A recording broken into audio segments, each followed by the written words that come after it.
이 세상에서 가장 확실한 것은 죽음과 세금이라고 합니다. 세금은 죽음만큼 피할 수 없다는 건데요. 피할 수 없다면 줄이는 방법을 찾아야겠죠.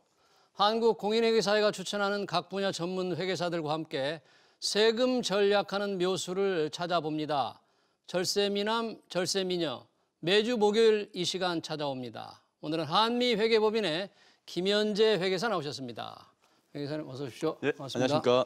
자, 연말이면 이 직장인들 가장 관심을 기울이는 게 연말 정산인데 우리 회계사님께서 이제 연말 정산에 관해서 예, 세 차례 설명해 주실 거죠? 예, 맞습니다. 네, 그러면 상당히 이 어떤 내용으로 매년 하지만 또 바뀌는 게 있으니까 어떻게 해야 되는지 오늘은 맞벌이 부부의 절세 전략이죠. 예, 그렇죠? 맞습니다. 그럼 웹툰 먼저 한번 보시고 시작하겠습니다. 과장님, 무슨 일 있으세요? 아니 이게 말이 되냐고. 꼬박꼬박 월급에서 세금 나가는데 연말정산 때 돌려받지 못할 망정 100만 원을 더 내라니. 네? 과장님 와이프분이 엄청 많이 버시나 봐요? 무슨 소리. 우리 부부 수입보다 이대리네 부부가 훨씬 고소득자일걸? 그나저나 이대리네는 문제 없었어? 저희는 당연히 돌려받았죠. 근데 나는 대체 뭐가 잘못된 거야? 뭘 빠뜨렸나? 저희도 애가 둘이고 시부모님이랑 저희 부모님 다 계시고 조건만 보면 크게 다를 게 없는데요?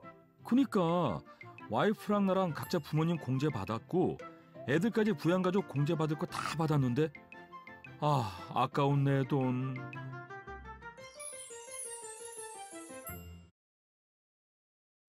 네, 웹툰 보니까 연말정산 돌려받는 게 아니라 오히려 돈을 더 내야 하는 경우가 지금 우리 김 과장 케이스인데 그런 경우가 생긴다는 거예요? 예, 맞습니다. 모든 분들이 연말정산을 통해 가지고 돈을 돌려받을 것을 기대를 하지만 실제로는 그렇지 않은 경우가 많고요. 그게 또 맞벌이 부부 같은 경우는 이제 인적공제라든지 여러 가지 항목들을 어떻게 배부하느냐에 따라 가지고 세금을 더 낼 수도 있고 혹은 또 돌려받을 수도 있고 그렇게 되는 것입니다. 네.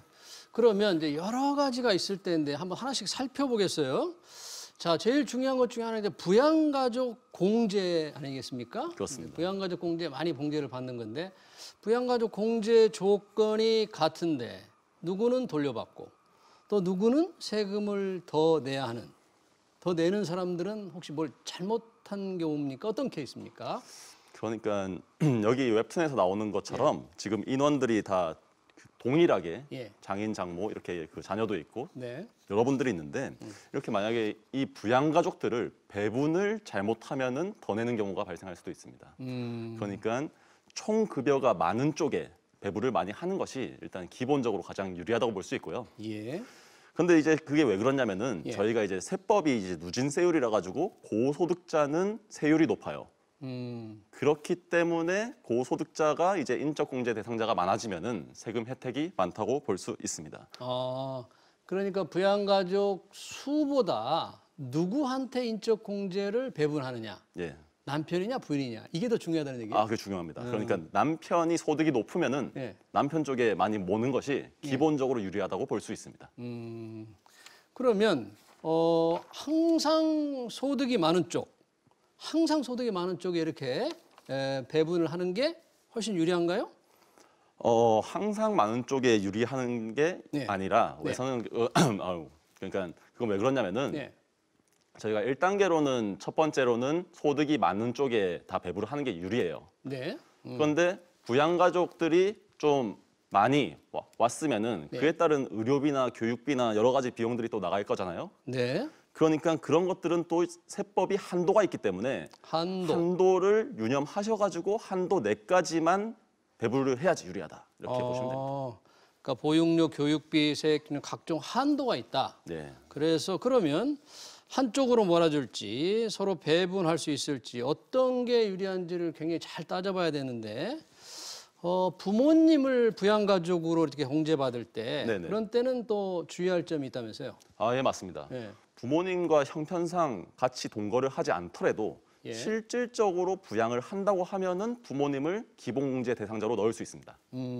그리고 배우자의 부모도 기본공제의 대상자가 될 수가 있거든요. 예. 그런데 한 가지 유념해야 되는 게 예. 이분들을 소득 요건하고 나이 요건을 같이 따져봐야 된다. 이거 아셔야겠습니다. 그러면 먼저 말씀하신 만약에 함께 살지 않는데 실제 부양한다는 것은 또 어떤 뜻이에요? 그러니까 같이 살지 않더라도 예. 저희가 부모님께 생활비 이렇게 전달해 드리지 않습니까? 그러니까 매월 일정 기간의 생활비를 계좌이체를 한 것을 증빙으로 봐서 인정을 해주기도 하는 것입니다.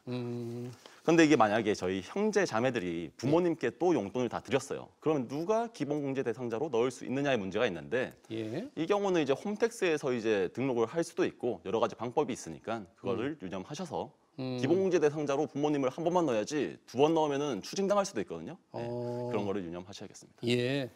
또 이 부양가족을 기본공제 받기 위해서 아까 소득공제 요건도 맞아야 된다 그러는데 그 소득공제 요건이란 건 뭔가요? 예, 저희가 세법에서 보는 소득이 그 여러 가지가 있습니다. 종합소득, 예를 들어서 사업소득이 있을 거고 근로소득이 있을 거고 뭐 기타 소득들이 여러 가지가 있는데 그런 것들이 100만 원을 초과하지 않을 때 기본공제 대상자로 넣을 수 있는 것입니다. 100만 원. 네. 그러니까 부모님이 은퇴하셔가지고 네. 근데 은퇴를 막 해가지고 퇴직소득이 발생했다. 예. 그러면은 기본공제 대상자에서 빠질 수가 있는 것이고 또 부모님이 은퇴하셔서 소득이 없는데 부동산을 양도했다. 그럼 소득이 발생하지 않습니까? 네. 그런 경우는 기본공제 대상자가 안 되는 것입니다. 네. 지금 말씀하신 부모님 이 부양가족 공제도 중요하지만 연말정산에서 이 굉장히 중요한 게 신용카드 공제입니다.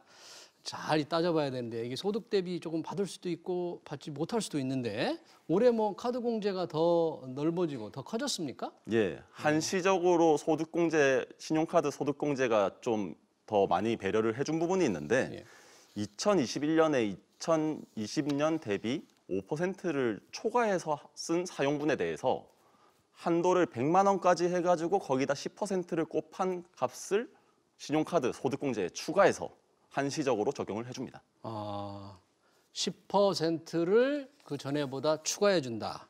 그러면 아까 부양가족 공제의 경우에 맞벌이 부부 한쪽으로 이제 몰아주는 게 좋다고 하셨잖아요. 이 신용카드 공제도 혹시 한쪽으로 몰아주는 게 좋을까요? 신용카드 공제 같은 경우는 조금 성격이 다르기 때문에 무조건 한쪽으로 모는 것이 유리하다고는 볼 수는 없고 유념하셔야 될 게 신용카드를 사용한 주체가 중요한 게 아니라 신용카드 그 명의의 주체가 중요하다. 이거를 기억하시면 되겠습니다. 아, 누구 이름의 신용카드를 썼느냐가 훨씬 중요하다. 그걸 좀 염두에 두라는 얘기네요. 그러면 몰아줄 수는 없고 맞벌이 부부가 그러면 신용카드 조금 공제를 많이 받고 싶은 방법, 어떤 절세할 수 있는 방법은 뭐가 있을까요? 예, 간단하게 말씀드리면은 우선은 맞벌이 부부가 있으면은 소득이 높은 쪽이 있고 낮은 쪽이 있지 않습니까? 낮은 쪽에 신용카드를 쓰는 것이 유리합니다. 그 이유는 의료비나 신용카드 공제 같은 경우는 최저 사용 금액이라는 게 있어요. 그렇기 때문에 총 급여의 일정 퍼센티지가 최저 사용 금액으로 결정이 되는데 그것이 소득이 낮은 사람이 적용을 하면은 좀 더 유리하다고 볼 수 있습니다. 예를 한번 들어볼까요? 남편의 연봉이 지금 7천만 원이고 부인이 지금 3,500만 원인 경우가 있습니다. 근데 공동으로 사용하는 금액이 1,700만 원, 생활비가 1,500이고 여기서 의료비가 200만 원이라고 가정을 하면은 이에 따른 세금 절세 효과가 부인이 지금 소득이 낮잖아요. 3,500으로. 낮은 경우가 28만 원 정도 더 받을 수 있는 것이니까 부부 합산으로 봤을 때는 28만 원의 이득을 볼 수 있는 것입니다. 아, 부인이 소득이 낮으니까 그렇게 할 경우에 훨씬 더 유리하다 그런 얘기네요. 네. 아, 그렇군요. 그러니까 이 부양가족 공제 또 신용카드 소득 공제 잘 따져봐야 되는데 맞벌이 부부의 이 연말 정산 절세 전략 다시 한번 좀 차근차근 한번 정리를 해주실까요? 네, 마지막 제가 세 가지 정도 말씀드릴게요. 우선은 본인이 실제로 부양을 한다면은 본인의 부모님뿐만 아니라 장인 장모도 기본 공제 대상에 포함을 시킬 수가 있다. 그러니까 자기 배우자의 부모님까지도 기본 공제에 포함시키는 것. 예, 그것이 가능하다. 근데 소득 금액 요건은 좀 따지자. 소득 금액은 100만 원? 예, 맞습니다. 100만 원 넘으면 안 된다. 혹시 다른 소득이 있어서 100만 원을 넘어버리면 안 되는 거예요? 아, 그러면 안 됩니다. 추징을 당합니다. 만약에 넣으면. 추징 당하고. 그렇기 때문에 두 번째로 말씀드리는 거는 먼저 기본적으로 인적 공제를 배분할 때는 소득이 높은 배우자 쪽에 배분을 많이 하는 것이 유리하다 말씀드릴 수 있습니다. 네, 소득이 높은 쪽으로 배분하는 게 훨씬 유리하다. 네.